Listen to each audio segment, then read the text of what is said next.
And one of the things we thought about is how do we scale our business? So do I go and open a corporate office?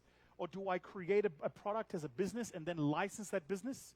Or do I create a license as a product and then franchise that business? These are different business models, but all of them allow me to scale. What is the biggest restaurant chain in the world? Does anybody here know? Say again? No, it's not McDonald's, it's Subway. Did you know that? Franchise. What is the one soda product that no matter where in the world you are, you'll find it on the shelves? Coca-Cola. I just had, on the way here, it's a true story, listen to this, how luck works. I'm sat at the lounge, and a guy comes to me and says, I know you. You're that guy on YouTube. I said, no, that's my good-looking twin brother. He introduces himself. It turns out he's from Nigeria. He lives in Pennsylvania in the U.S., and he works for Coca-Cola. So I asked him, what's your job? He says, oh, my job is I'm a process engineer for the ingredient. Now, for those of you who don't know, Coca-Cola is probably one of the most security-conscious businesses in the world, right? But his job is he's one of the process engineers for the ingredient. When you buy a Coke, those in the soda business will know this, Coca-Cola will sell into the country a concentrated ingredient.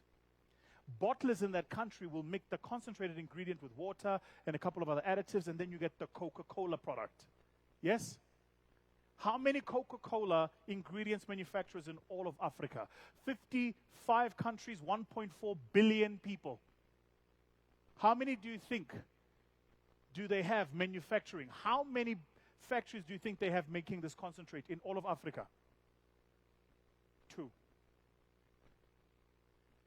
They're in all 55 countries. Eh? You know, there are countries in the world where you can't get airtime, but you can get Coke. 2. One in Swaziland and the other one in Egypt.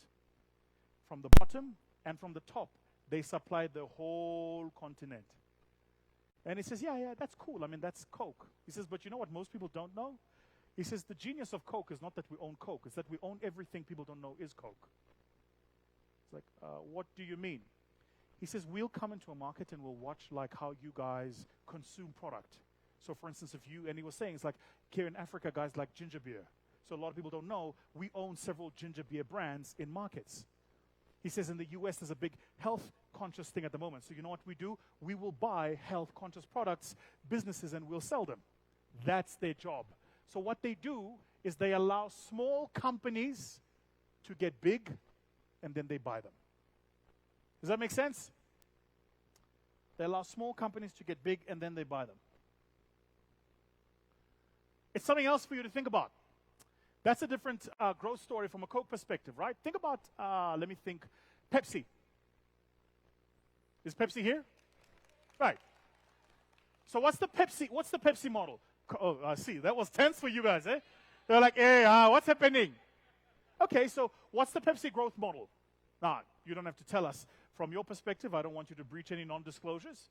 But from an outsider's perspective, Coca-Cola goes, we want to own drinks. Pepsi goes, we want to own something on the meal all day. So Pepsi has something you can buy in the morning. They have something you can buy for lunch. They have something you can buy for dinner.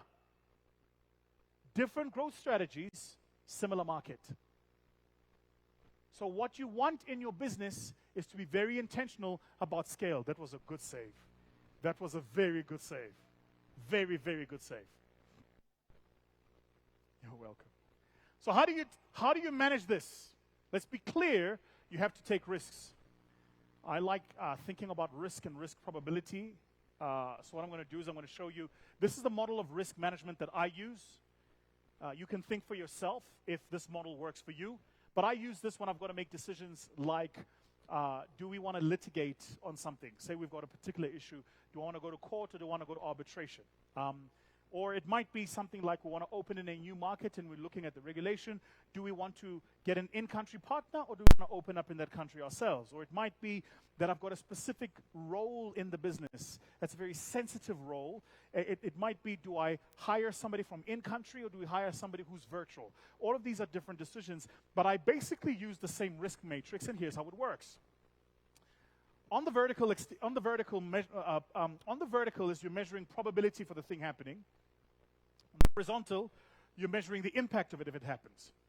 And if the probability of it happening is low and the impact is low, then it's a low risk. Would you agree? If the probability of it happening is low and the impact is medium, it's also low risk because the probability is low. But if the probability is low but the impact is high, we classify it as medium. So what's the possibility it might happen? Very low. What would be the impact if it did happen? Very high. Let's think about this venue we're in as a good example. In South Africa, we've had power challenges. We don't have them anymore because we stopped exporting power to you guys. That was a joke. Off to the truth and jest. But this room that we're sat in, the probability of the power going off is very low. But the impact, if it happens, would be high, right? So what would the hotel do that put in place backup power? Because they've estimated that it's a medium risk. If the probability is medium, impact is low, it's low. Probability is medium, impact is medium, medium. Probability is medium, impact is high, red medium. This is my model. Then I go, impact is low, probability is high, impact is low, still low. What you should begin to notice is everything that's a low impact is low. What happens if the probability is high but the impact is medium? It's medium. And what happens if the probability is high and the impact is high? It's high. So when we do risk modeling, risk management, we kind of like to put things in this metric. Then we try to make decisions that we think are going to work in particular for our space. Work in particular for our space.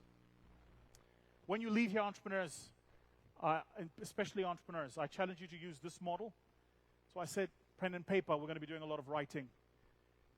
It wouldn't be a PowerPoint and a keynote presentation without a McKinsey model. This is my favorite McKinsey model. It's called the 7S model. Anybody here who's done like an MBA or advanced management program will know what I'm talking about. They teach this model a lot. This is a model about how do you embed change when you get into your business.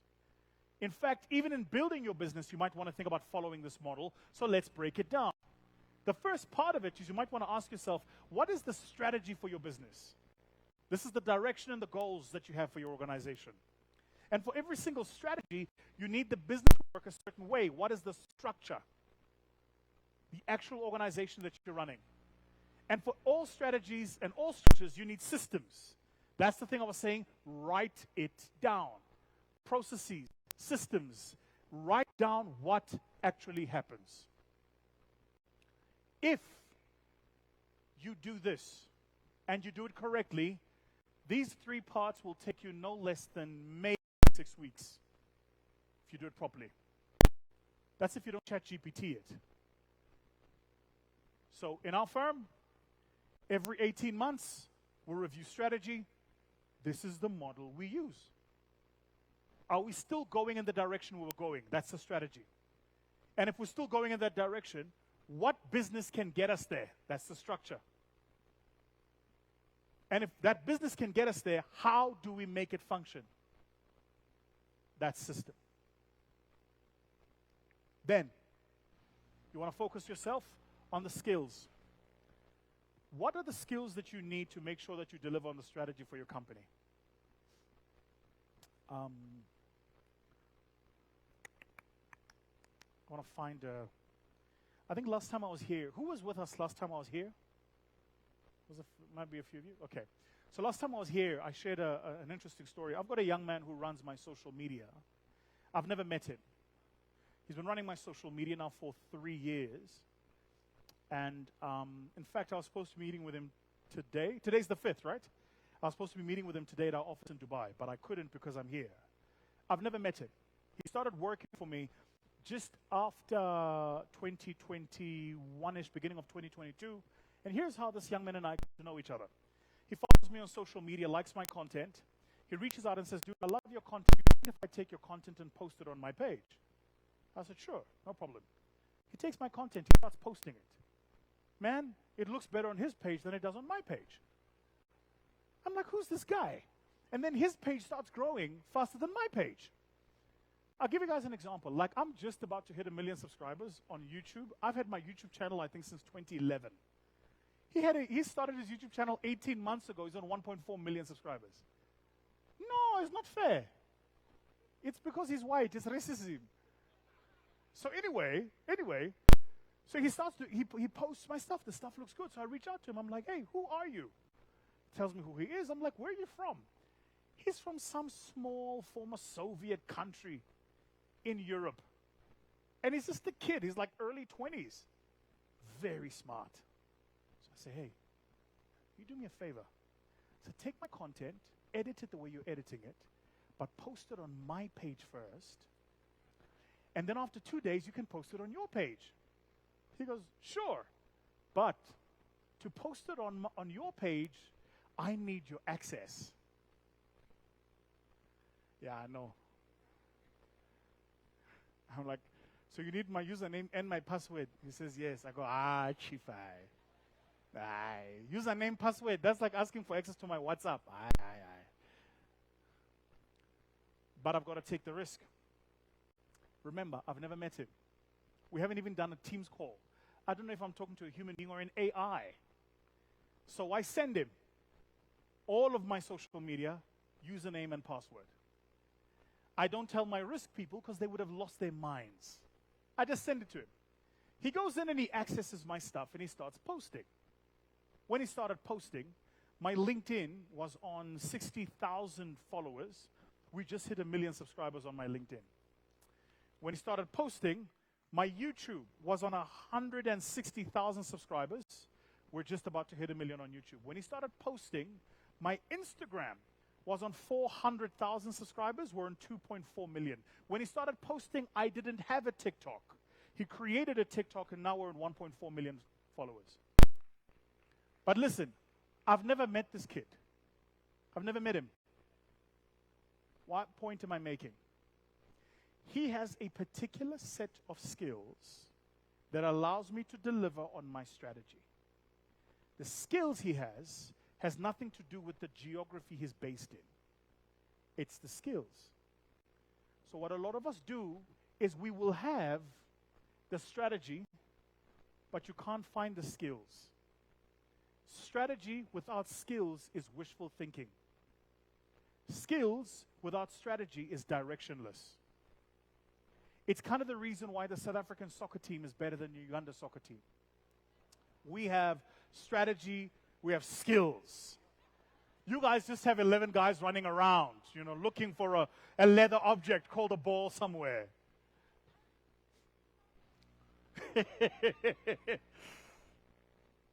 As a leader, ask yourself, what style do you want to use in leading your people?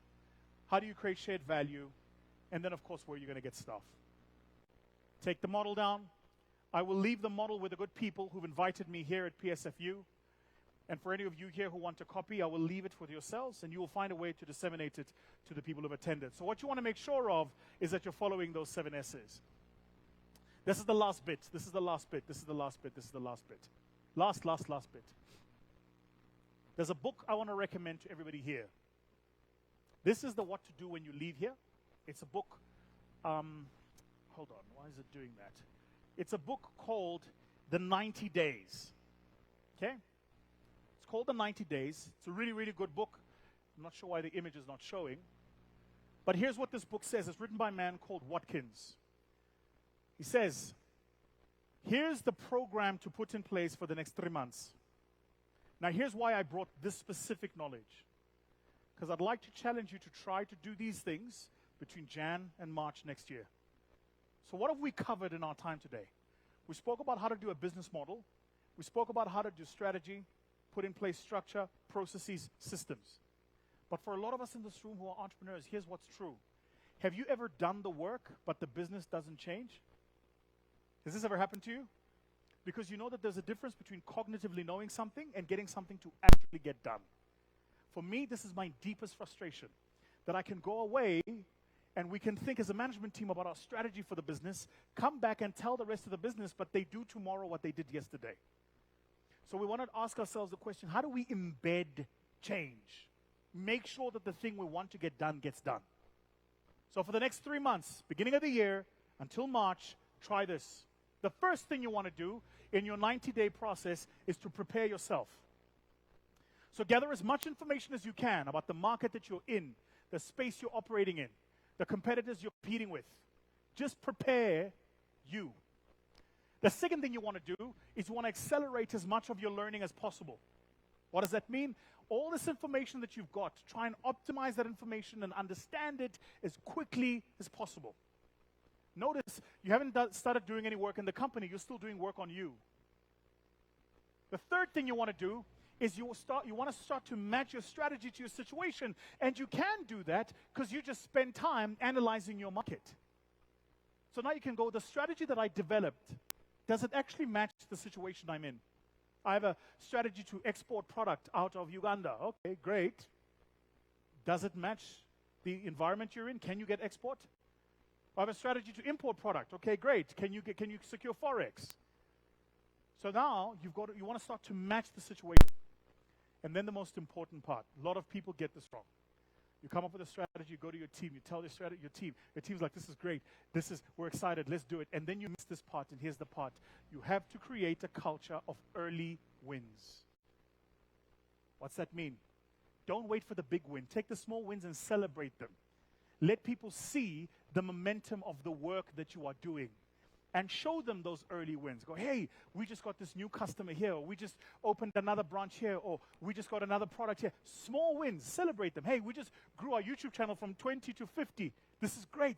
Celebrate those early wins. Just these 4 steps. Next thing you want to do, sit down with your leaders and negotiate success. Very hard to do, but very necessary. Negotiate success. What does negotiating success mean? I sit down with my leaders in the company and we negotiate what success looks like. So what does success look like for you? What does success look like for me? How do we make sure that we get success to work for both of us? For those of you here in mature businesses, very important. Notice this thing comes up again. Align incentives. You have to achieve alignment. Then you build your team. How do you build your team? Make sure you evaluate correctly, align correctly, understand people's strengths and weaknesses. I love saying to especially entrepreneurs, never fire someone for a job you didn't hire them. Never fire somebody for a job you didn't hire them to do. Entrepreneurs are very guilty of this. So here's what entrepreneurs do. Entrepreneurs know what I'm talking about. Here's what we're guilty of. We do this. So I start a company and I'm a one-man show. And then I needed an assistant or somebody to help me. So I hire my assistant. What is her job?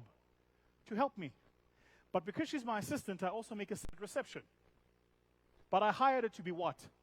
My assistant, not to be the receptionist. Which means, if I hired her to be an assistant and she's a lousy receptionist, I shouldn't fire her. Don't fire people for a job you didn't hire them to do. Now, what a lot of us do, especially those of you here who run smaller companies, is you have a lot of people who are dabblers. They do a lot. You have an accounting team, which is one person. And they do receivables, payables, non-payables, no money in the bank account. Then they do a little bit of legal. They do your VAT returns, your PAYE, your corporate income tax, and they're your bookkeeper and your management accountant. But you only hired them to do receivables. Then they submit a tax return incorrectly and you want to fire them. That's not what you hired them to do. You hired them to do receivables, not to do taxes. Don't fire people for a job you didn't hire them to do. This is why aligning is so important and building your team is so important. Then, second last, create alliances. Create alliances.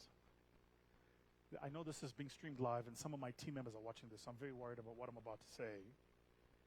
But let me not use myself as an example. I'll try another example. The greatest football manager of all time is a guy called Sir Alex Ferguson. He used to support this terrible team called Man United. It's not his fault. He managed this team called Man. I mean, if he was a smart man, he would have managed Arsenal. But you can't win everything in life. No, I don't care. Go argue with your ancestors. I don't care. Arsenal is the best team in the world. There we go. Look at them. It's true. Yeah. We don't care. So anyway, Liverpool. I said team. I didn't say a bunch of Neanderthals running around. I said team. You will never walk alone. You are walking alone now. I joke. So you know what Alex Ferguson says in his book about leadership? He says, every single player in his team thought that they had a special relationship with him that no other player had. What does that mean? It means he would spend time with each player individual and say, you know, you're my chosen one. You're the special one. You're the one. Then when they leave, he goes, forget that one. You know, you are my chosen one. Because when you give people something to aspire for, they will meet it. If you say to somebody, you're amazing, you're incredible, and I believe in you, they will be amazing and incredible and believe in you. And that's how you create alliances. Everybody in your business must be aligned to you and to your strategy. And then the last thing is to just do this over the first 90 days. If you just do this over the first 90 days, guys, you're going to win. I'm done. So I'm going to leave you guys with some bonus material. I studied under him when I was doing my MBA. How do you know somebody has an MBA? They'll tell you. Yeah, they'll tell you. I have to tell people, I did my MBA in the UK, and I paid in pounds. It was a painful experience. I started off wealthy. I ended up not wealthy. That was a joke, but okay, it's fine. By the way, what's the Uganda shilling exchange rate to the pound? Do you guys even count? Yesterday, I ordered something in my room, and the lady brought me the bill. And she gave me the bill. It said 26,000. I was like, 26,000 dollars. It's like, no, shillings. I was like, oh, wow. Oh, God is good. God is good. And then I calculated it. It said 16 cents. No, I'm joking. I'm just joking. You know, you should just scrap the last three zeros. Just remove them. Just take them off. Take them off. It's called rebasing. It's allowed. This incredible guy called John Cotter, he wrote a book called Accelerate. And he says if you want to accelerate transformation in your business, you've got to do these 8 things. He called it the 8-step model for leading change. It's a structural approach that is implemented to leading change in your organization. Here are the 8 things. The first thing you need to do when you get back to your own teams is you need to increase the urgency of your goals. Increase the urgency of your goals. What does this mean? It means your team and your people need to understand that the goal you have given them has to get done now. Now. You have to increase urgency. Have to increase urgency. The second thing you've got to do is you've got to elicit an executive sponsor for your program. What does that mean? Somebody in your team who is going to drive the changes that you want and who will be there to sponsor those changes when you are not in the room. I feel led to share something here today, so let me share this. I think, by God's grace, I think I've done okay. I've done well. I've done well. But you know the truth of it, guys, is actually my success isn't my success. This is the truth. My success is the success of the relationships I've built over time. So let me tell you the Vusi Thembekwayo cheat trick. This is Vusi's 3rd law. Don't ask me what my first 2 laws are. I don't have those. It always sounds fancier when you're on your 3rd law. Vusi's 3rd law is that your ability to succeed is going to be determined by your ability to build relationships with sponsors. What is a sponsor? A sponsor is a person who has access to the room where you are not invited. A sponsor is not a mentor.